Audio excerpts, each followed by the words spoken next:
سڵاوتان دەبێ بیسەرە بەڕێز و خۆشەویستەکانی ڕادیۆیی کوردی سویس ئەم کاتەوە هەموو کاتێکتان شاد و کامەران و بەختەوەر بێ.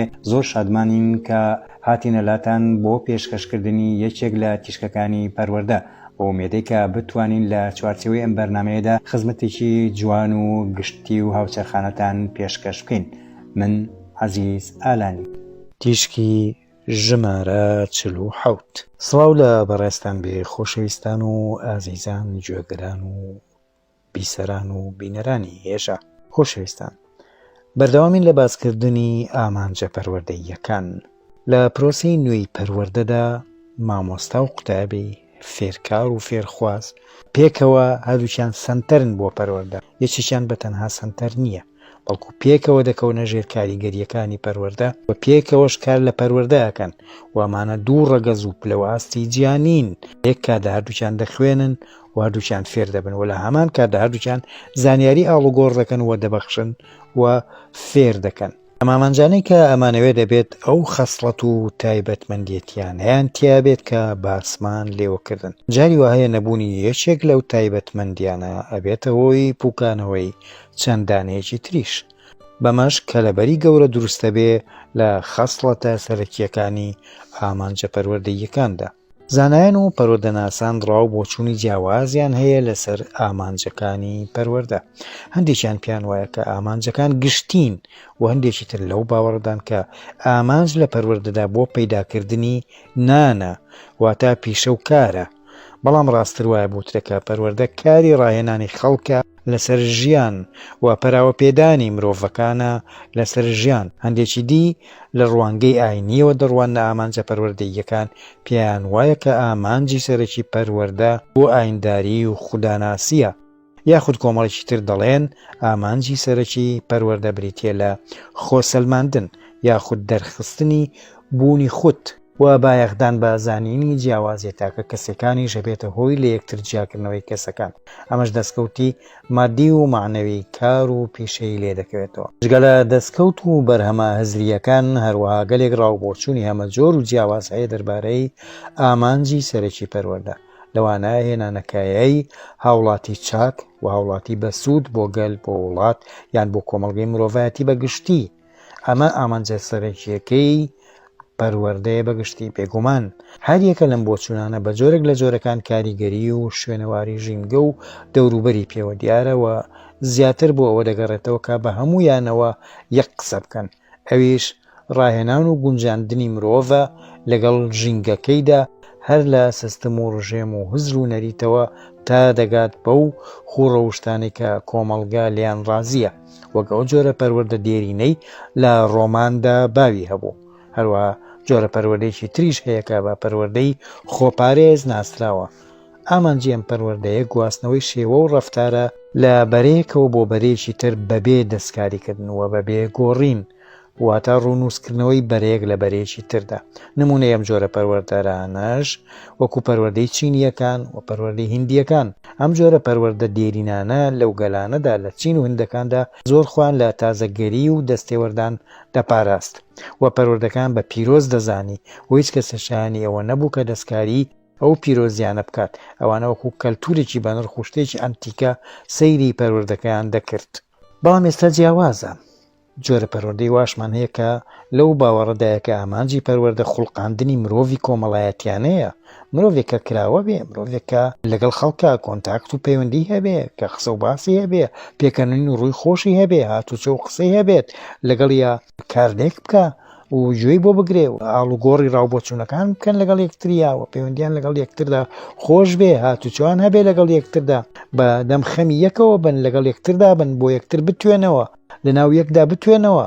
ئەوە جۆرێکی ترە لە پەروەردە و بە جۆرێکەوە مرۆڤە گیان بەخش بکات کە لە پێناوی بنەماکانی کۆمەڵەکەیدا و لە پێناوی سیستم و ڕژێمی وڵاتەکەیدا گیانی خۆی ببەخشێ. لە ڕاستیە ئەم ئامانجانە هەریەکان لە بوارێکدا ڕاست و دروستن بە پێی ئەو بارودۆخەی کە بۆچوونەکەی تێدا گوتراوە ڕاست و پەسەندە، کەواتە ناکرێت ئەو بارودۆخەی بۆچوونەکەی تێدا گوتراوە فرامۆش بکرێ و ناکرێت ئەم ئامانجانە دابەشیان بکەین بەسەر ڕاست و ناڕاستدا. بە هەندێکیان بڵێن ڕاست و بە هەندێکی تریشیان بڵێن هەڵا. نا، هەریەکە لە گەلان و لە نەتەوەکان ئامانجی تایبەتی خۆیان هەیە لە پەروەردەکەیاندا و هەوڵی هێنانەدی ئەو ئامانجانەدەن و هەڵگرتنەوەی هەندێک لەو ئامانجانە و وەلانانی هەندێکیشیان مانای سنووردارکردن و قەزەمکردنەوەی پەروەردەیە، ئەمەش لەگەڵ سروشتی فراوانێتی پەروەردەیە ناگونجێ.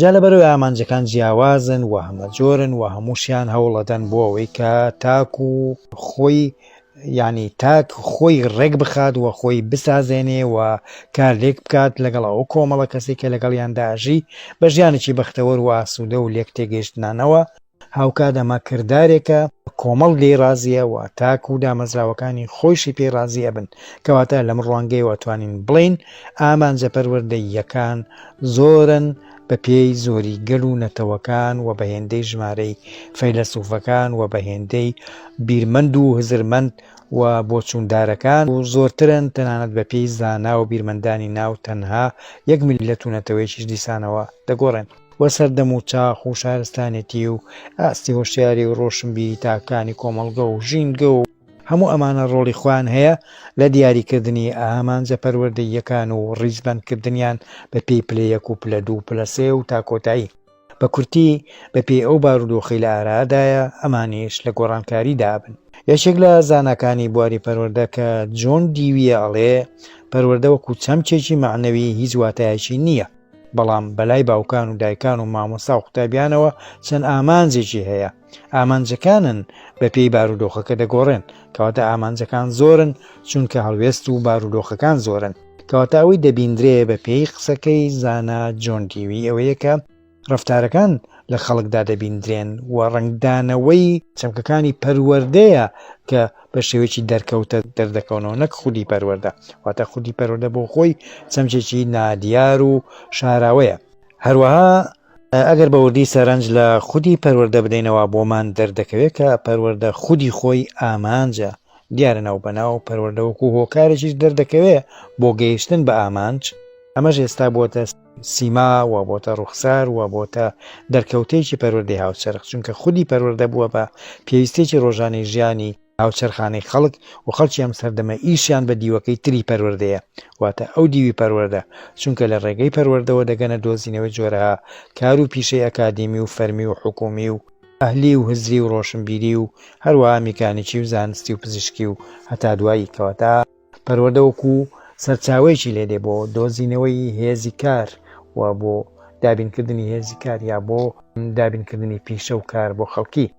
ئاشتی و جەنگیش دیسانە و دوو کارتێکەری ترن بۆ سەر ئامانجە پەروەردەییەکان. لە کاتی جەنگدا پەروەردە و ئامانجەکان دەبنە دەستگایەکی فراوان و کاریگەر بۆ ئاراستەکردن و هۆشیارکردنەوەی جەماوەر بە تایبەتیش لە نێو چینی ڕۆشنبیران و لاوان و قوتابیان و خوێندکاران و مامۆستایاندا. هەروەها ئامانجە پەروەردەییەکان دوور و نزیکن، گشتی و تایبەتن و نەتەوایەتین و هەرێمایەتین و جیهانین و ئامانجی واشمان هەیە کە تاکە کەسین. پوختەی ئەم قسان دەمان باتە سەر ئەو ڕاستی کە ناکرێت ئەم ئامانجە نیواونی وەربگرین یاخود بیان کەینە ئامانجی گشتی یاخود تایبەتی یان هەمیشەی بۆ هەموو سەردەم و هەموو گەل و هەموو نەتەوەیەک لە هەموو شوێنێکی گۆی زەویدا، بەڵکو هەریەکەیان بۆ سەردەم و چاخێک بۆ گەل و نەتەوەیەک بۆ وڵات و نیشتیمانێک پەسەندە و ئەمەشیان دیسانەوە هەر شتێکی ڕێژەیە و شایستەی گۆڕانە، گۆڕانەکەش هونەر و شارەزای و لێهاتوویی و دانایی و پسپۆڕی بوارە جیاوازەکانی ژیانی ئەوێت. خۆشەویستان، ئەوەی کە لە ئامانجەکاندا باسمان کرد گرینگە بۆ داڕشتنی پەروەردە.